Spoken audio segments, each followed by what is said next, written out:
Olá, eu sou Yasmine Saboia e o Saúde em Foco está começando. No programa de hoje, vamos ver o que está sendo feito para tirar mais de 3 milhões de crianças brasileiras da situação de extrema pobreza. Você vai saber como a sociedade organizada pode colaborar com os avanços políticos e sociais brasileiros. Vamos rever uma matéria sobre o caminho do lixo e o fechamento do aterro de Gramacho, no Rio de Janeiro. Parto e privatização da saúde, quando a cesariana vira uma opção econômica antes de ser uma necessidade. A partir de agora, a saúde está em foco.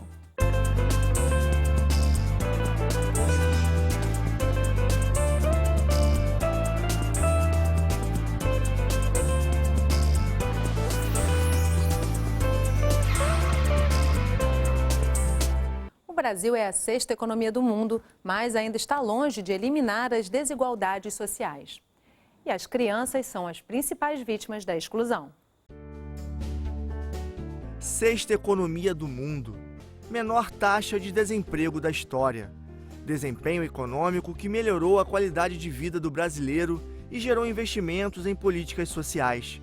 Ao longo da última década, 40 milhões de pessoas entraram para a classe média e 28 milhões saíram da extrema pobreza no país. Mas ainda precisamos avançar muito para combater a herança da desigualdade social. O Índice de Desenvolvimento Humano Brasileiro está abaixo da média da América Latina. O IDH avalia indicadores como expectativa de vida, escolaridade e renda média. 16 milhões de pessoas ainda vivem na extrema pobreza. Entre elas, 3 milhões são crianças. A maioria delas é negra e mora nas regiões norte e nordeste do país.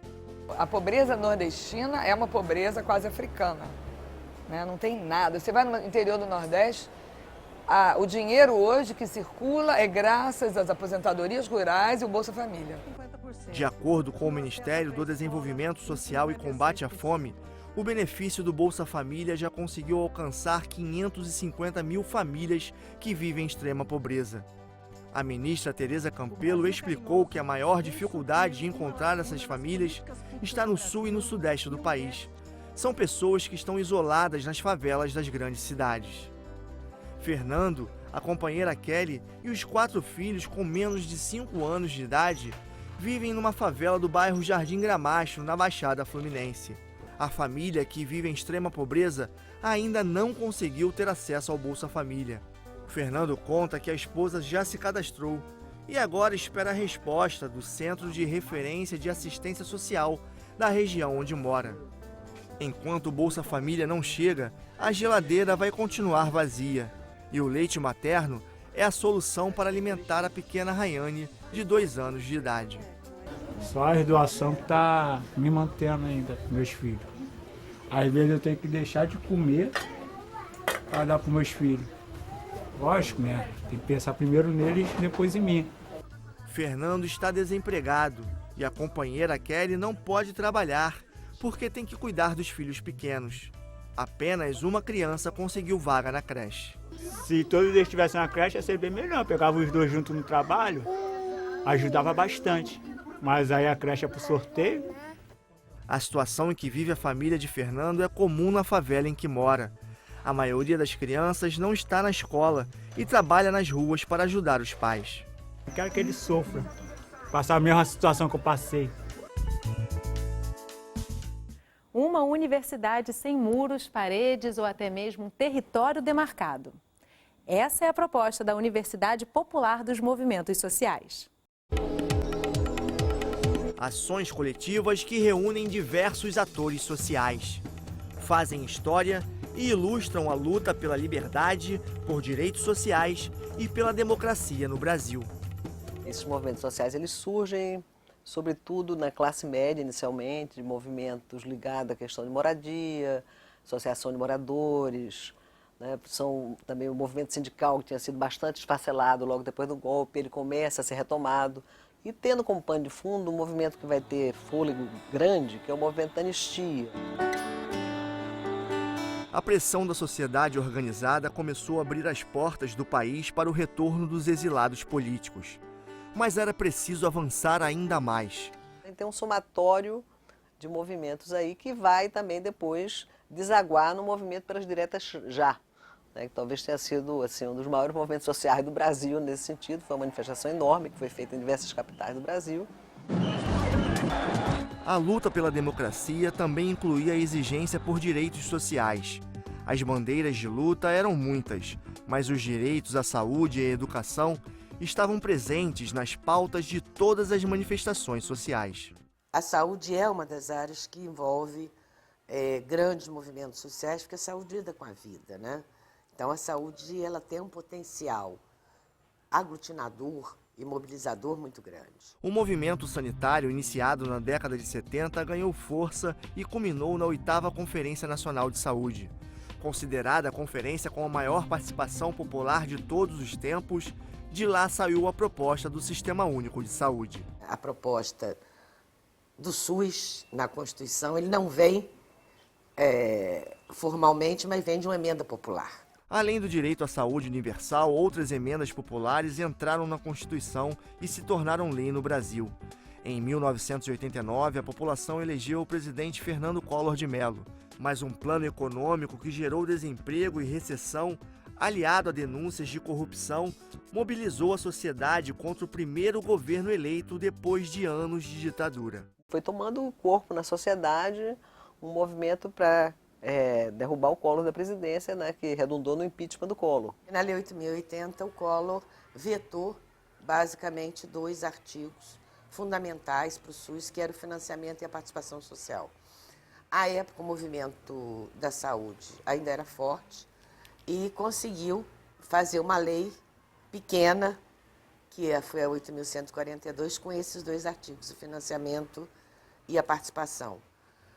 E se conseguiu aprovar. Com o impeachment, Itamar Franco assumiu o poder e depois de 2 anos o povo elegeu Fernando Henrique Cardoso, idealizador do Plano Real. Essa coisa de neoliberalismo, mercantilização da saúde, nesse período radicalizou, ficou essa coisa, tudo é produto, tudo é terceirizado, tudo é empresa. A gente se sentiu bastante atingido, enfraquecido, mas agora a gente retomou o gás. Para a cientista social Dulce Pandolfi, os movimentos sociais só retornaram ao cenário político com o governo Lula. Período de grandes conquistas para os movimentos da área da saúde. Mulheres, negros, índios e população LGBT conseguiram políticas de saúde específicas. Você tem várias expressões desses movimentos sociais que estão assumindo cargos importantes no governo. Este Estado abriu canais de participação. Os Conselhos Nacionais de Saúde, por exemplo, a Educação, Previdência, etc. E esses canais de participação permitiram uma entrada dos movimentos sociais na própria gestão das políticas. A grande discussão é qual é o tipo de relacionamento entre os movimentos e o Estado. Em muitas cidades brasileiras, o lixo urbano é despejado em aterros sem nenhum preparo para proteger o meio ambiente. Mas a Lei de Resíduos Sólidos propôs mudanças nessa prática. Vamos rever as últimas imagens do lixão de Gramacho, no Rio de Janeiro, fechado em 2012.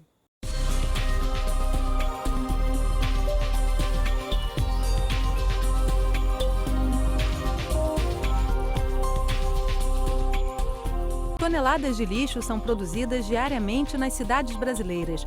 Você sabe o que acontece com o lixo que você dispensa na sua casa?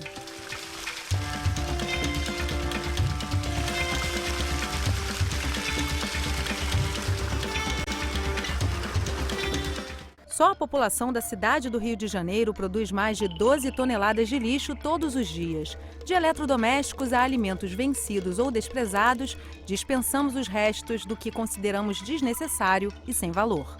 De um modo geral, em todas as cidades do Brasil, as pessoas não sabem o que está por trás daquele caminhãozinho que passa e leva o lixo da frente da sua calçada.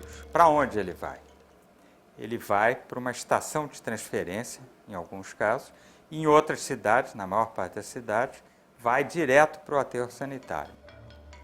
Ele vaza esse lixo lá, o lixo é descarregado, e ele volta imediatamente para continuar a coleta.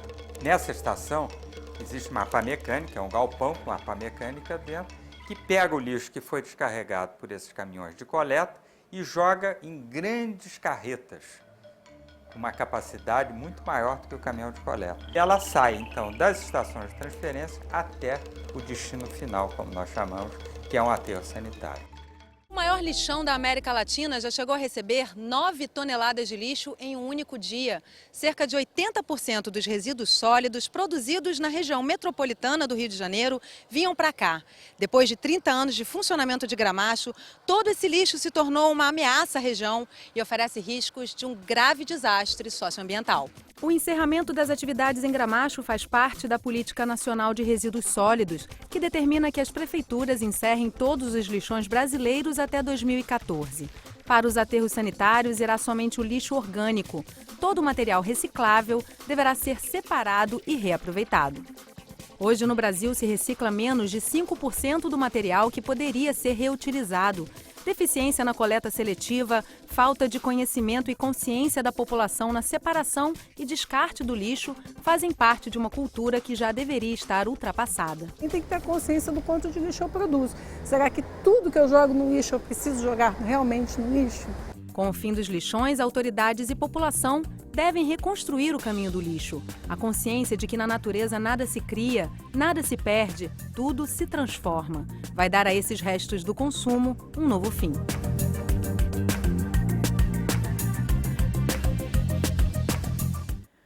O que leva um médico ou uma gestante a decidir por uma cesariana em vez de um parto natural?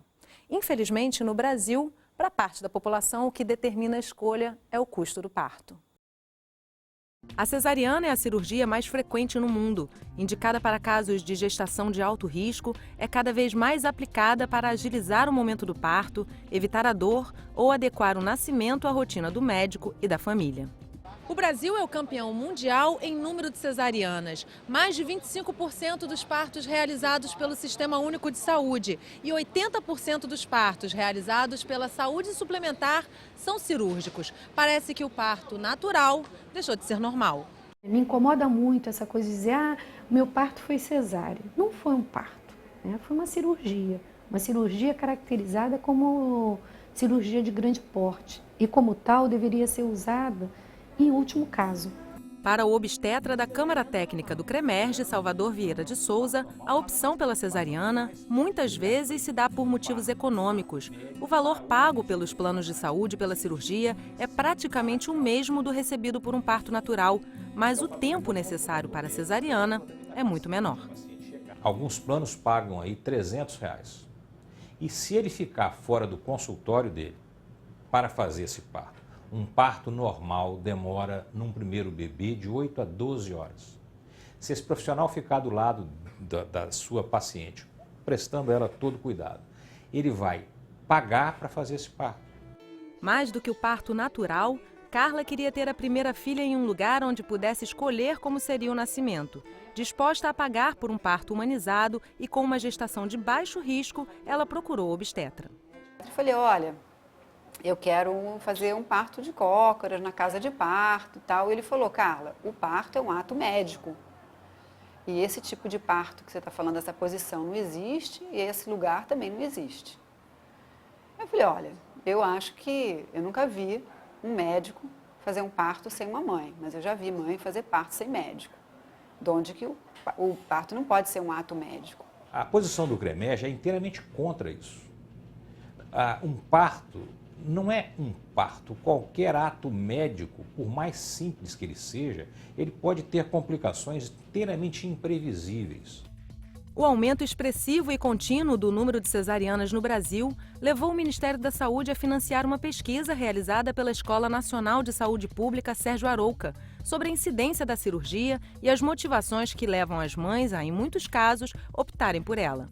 Muitas são convencidas da proteção das tecnologias, né? Que é mais seguro para ela, que é mais seguro para o bebê, que é mais rápido, que ela pode escolher o dia, isso traz segurança. Ainda em fase de conclusão, a pesquisa incluiu 24 mil mulheres em situação pós-parto, internadas em maternidades públicas ou privadas. Além de incentivos como o financiamento para cesarianas em hospitais privados, a pesquisadora Silvana Granado também se impressionou com o aumento da incidência em regiões em que até bem pouco tempo prevalecia o parto em casa e com parteiras. Uma cidade que não tem obstetra, vai um obstetra da capital 1 ou 2 dias por semana e agenda várias cesarianas naqueles dias e e pronto, já fica agendado. Então, assim, isso é uma preocupação, as mulheres e os bebês estão correndo riscos desnecessários, que não tinha por que correr, né? O programa de hoje termina aqui. Eu espero você no próximo Saúde em Foco. Até lá!